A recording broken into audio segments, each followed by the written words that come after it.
Tombolotutu melawan hingga pergantian abad.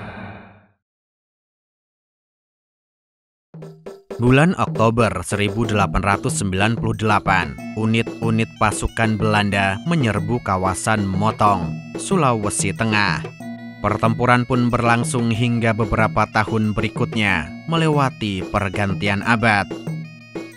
Bukan hanya unit reguler, pasukan elit Marsose terlibat dalam penyerbuan tersebut. Belanda sepertinya menginginkan pertempuran selesai secepatnya. Motong saat itu dipimpin oleh Raja Tombolotutu. Beliau mulai memimpin kerajaan Motong pada tahun 1877 di usianya yang ke-20 tahun. Semenjak menduduki tahta, Raja Tombolotutu menolak kerjasama dengan Belanda. Sikap kerasnya ini kelak memaksa Belanda melancarkan operasi militer. Raja Tombolotutu merupakan salah satu pemimpin di Nusantara yang gagal dibujuk Belanda. Sebelum melancarkan operasi militer, Belanda telah menawarkan kontrak jangka panjang maupun kontrak jangka pendek. Tidak satupun kontrak-kontrak tersebut diterima Tombolotutu. Belanda yang putus asa mengirimkan pasukannya ke Sulawesi Tengah. Serangan bulan Oktober 1898 itu menjadi pertempuran pembuka antara kerajaan Motong melawan Belanda.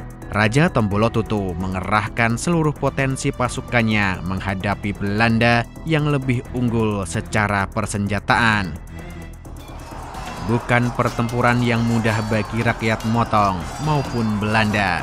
Bahkan Belanda harus menurunkan unit pasukan elit mereka, Marsose.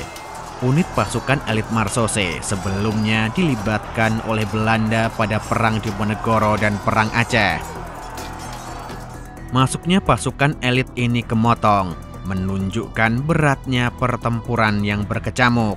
Pertempuran terbuka berlangsung hingga 11 hari lamanya, hingga akhirnya Belanda memenangkan pertempuran. Raja Tombolotutu tidak patah semangat, tersingkir dari ibu kota. Raja Tombolotutu membawa pasukannya melancarkan perang gerilya. Hutan-hutan di kawasan Motong menjadi medan pertempuran. Raja Tombolotutu terus bergerak hingga ke Pulau Walea Bahe. Di pulau tersebut, Raja Tombolotutu mengatur ulang pasukannya dan menyusun strategi serangan. Posisi Raja Tombolotutu segera diketahui oleh Belanda. Serangan ke arah Pulau Walea Bahe berlangsung hingga 6 hari lamanya. Namun, Belanda tidak kunjung mampu memadamkan perlawanan pasukan Motong.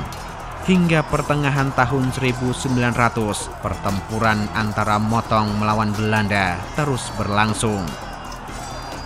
Pada bulan Desember 1900, setelah mempertimbangkan keselamatan, keluarga Raja Tombolotutu diungsikan ke Kerajaan Sojol. Raja Tombolotutu benar-benar menolak menyerah dengan kondisi dan situasi apapun. Pada 17 Agustus 1901, tepat 44 tahun sebelum Indonesia merdeka, Raja Tombolotutu gugur dalam sebuah pertempuran.